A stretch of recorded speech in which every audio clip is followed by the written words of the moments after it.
Let's talk about this section that begins with summarizing without plagiarizing. So if we look at the bottom of page 375, we are reminded of what summarizing is. Page 376 tells us what we need to do when we summarize and how summaries are different from maybe other methods we might use like paraphrasing. It tells us on page 376 that we should make sure we read and understand the source, and after we read, we need to try to figure out what the major point that the author is trying to make is. Go back and reread the source, maybe make some notes. Then we want to put the source away and do our best to state what we think this source is about, what it's saying. Write that down, and then go back and read the source again and compare it to what we've written. And if there are any instances, any points at which we have used exact wording or we have stolen the sentence structure, we're going to have to go back and revise that. It gives you some sample summaries, some ones that are not acceptable and ones that are much, much better. Making a summary means that you're condensing the information, so you're making it much shorter than what the original is. So we would summarize things like, we can summarize paragraphs, we can summarize a page, we can summarize a chapter from a book, we can summarize an entire book. Okay. Now paraphrases are different in that when you paraphrase something, you're keeping it roughly the same length as what you're paraphrasing. What summaries and paraphrases have in common is that you're still using your own wording, you're not stealing any of the wording or the sentence structure, and you must give credit to the person for the idea. Okay. Now, summaries cannot contain your opinion. You must keep your opinion out of it. You must keep your opinion out of a paraphrase as well. But paraphrases they present the idea of the original, but it's going to be in roughly the same number of words as the original.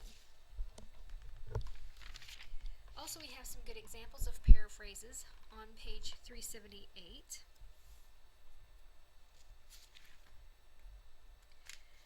On 379, it begins to discuss quoting. So at the bottom of that page it says quotations are written exactly as they appear in the source. Quotations are enclosed by quotation marks. Quotations are introduced by text that indicates the speaker of the quotation. Yes. And you must follow the appropriate style or format. We're using MLA. So page 380 discusses when should you quote. So you want to quote when you're pinpointing evidence, when you're trying to lend support to something you're trying to say, you're trying to, as it says here, give a further explanation for what you've written. It says quotations should not be substitutes for stating your point in your own words. You don't want to overdo it with quotations. Use them sparingly, as it says here. Also, use quotations that illustrate the author's own viewpoint or style. And you want to use quotations when something's written in such a way that you can't really capture that by using your own words. So if the wording is vivid, as it says here on page 380, or memorable, if an expert's explanation is so clear and concise that a paraphrase would be confusing or wordy, you want to use a quotation when you want to emphasize the expertise or the authority of your source, and you want to use a quotation when the exact words the source uses are important to the discussion. Page 381 talks about how to go about quoting. And you can look at those examples. It gives some unacceptable quotations, which I think the person has left out the quotation marks, and the quotations are not integrated into the paragraph. So I'm going to also show you a handout that I've placed on Momentum, and it's under additional information for the research paper. Now, it talks about signal phrases here, which we will discuss in a moment, but you want to make sure that, and you can look through this handout, but you want to make sure that you don't just kind of throw in a quotation to stand as its own sentence. That is called a dropped quotation. Okay, so that's something you do not want to do. You must integrate the quotation into your own sentence. So if we look at this first example here, where it talks about integration, Smith argues that the popular media look only to the profit they can gain from the picture they paint of the cloning procedure. So, you know, part of this is kind of what I call a partial quotation, because it's not, if you look at the quotation itself, it's not a whole sentence. You can tell that part of it was taken by the person who wrote this and implemented in their own sentence. Okay? So Smith argues that the popular media, and then we have the quotation. Okay, so that's a good way to introduce that. Now, the first time you use a source, you want to make sure that you use the source's first name and last name. The use of the last name here makes me believe that this person has used the source elsewhere previously in the essay. So the first time you use a source, use the first name, use the last name, use a good word, a good signal word like argues or contends, suggests. Okay. Sometimes it gets old to hear the word states or says over and over and over again. Also notice that this is in present tense. Okay, so you want to make sure you use it in present tense. So we don't want to have a quotation that's just dumped in the essay as its own sentence. It must be integrated. It also says here, when introducing a quote, add information about the author that will either establish his or her expertise or question his or her credibility or motives. So Smith, president of the NSS, argues that, and then you have your quotation. Jones, who seems to make a career out of disagreeing with Smith, has this to say. Okay. So looking back at page 382 in the Prentice Hall Reference Guide, it talks about types of quotations, and it points out short quotations to start with, and I think really short quotations are going to be your best bet. You may do long quotations, but you really want to limit the number of long quotations that you use. If you do use a long or block quotation, there's a certain way you need to set that up, and it's indicated on page 382. On page 383, it talks about how you capitalize quotations. So do pay attention to that. It talks about punctuation, the use of commas, and the commas need to go, inside.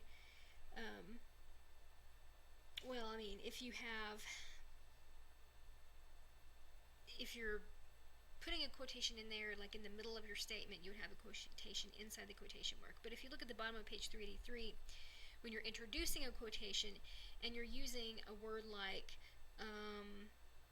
this first example here is R.F. Notel explains, comma, and then you have a quote. Or,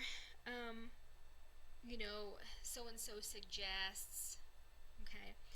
So notice what it says right below where it says comma on page 383. When you introduce a quotation, use a comma after expressions such as he said, she asked, or Brady wrote. Now, if we were writing this paper, we would have to say he says, she asks, or Brady writes.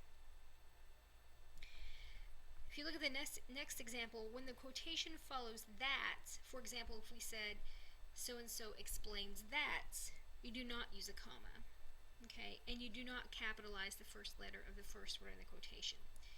But if you use something like explains, comma, states, comma, suggests, comma, argues, comma, you're going to have that, you have the comma and then you have your quotation, and the first letter of the quotation needs to be capitalized. Also, if you're wondering how, another way you might set up the signal phrase, consider the colon, although I think that colons work better with much longer quotations, like block quotations. Be careful that you do not use a colon after a verb. The colon does not go after a verb. If you look at page 384, let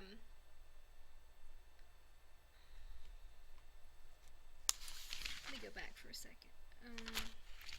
Page 384. Yeah, okay, I see where they use the colon. So in that first example at the top of the page, according to Google spokesman Jordan Newman, Google's cutting-edge workspace is designed to maximize employee creativity and productivity. And then there's the quotation. Okay, so if you decide to use the colon, you need to make sure that you say something about the information in the statement that leads up to the colon, because you don't just want to say Google spokesman Jordan Newman says, colon, because you do not want to put a colon after a verb. Page 384, end punctuation. So if we just have like dialogue, I mean, you can see this how it's set up here. The period is inside the quotation mark. Okay, the exclamation point, because it's that next example, work with me. The person is demanding work with me, and he's exclaiming. So the exclamation point is inside the quotation mark. And then in the next example, somebody's asking, did she really say I quit? So notice it's not I quit, like somebody's asking if I should quit or I quit. That's not what's happening there. Somebody is quoting what someone else said. Did she really say I quit? And so that's a question. So the question goes outside the quotation mark there. Also, brackets come in very, very handy. If you need to add a little bit of info to a quotation to make it make sense, feel free to put that information in brackets. And the brackets tell the reader that the information inside the brackets was not a part of the original quotation.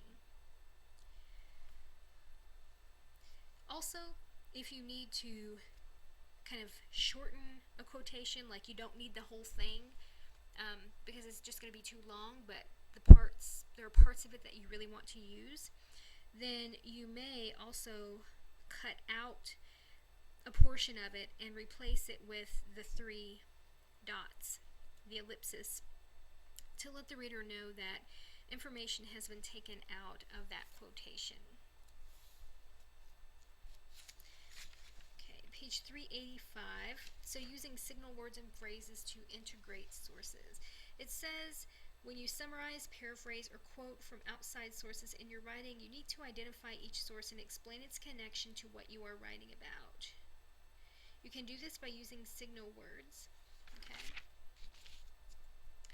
So, page 386 gives you some ideas of how those signal words might work. All right, and also this gives you some tips for how to not overdo it with quotations, and to make everything kind of blend together smoothly. So page 387 gives you examples of signal phrases and some signal words that can help you introduce source material. Now, I do want to say that you want to make sure, regardless of if it's a quotation or a summary or a paraphrase, these signal phrases on page 387 are really great. Okay? So they will work regardless of whether you are quoting, paraphrasing, or summarizing. Okay, so it's really important that you get used to using those, even if you're not simply quoting.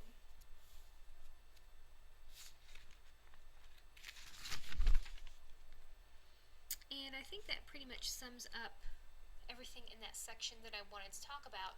Make sure that you do look at this handout that I've placed on Momentum. It talks about using signal phrases and gives you some examples of how to,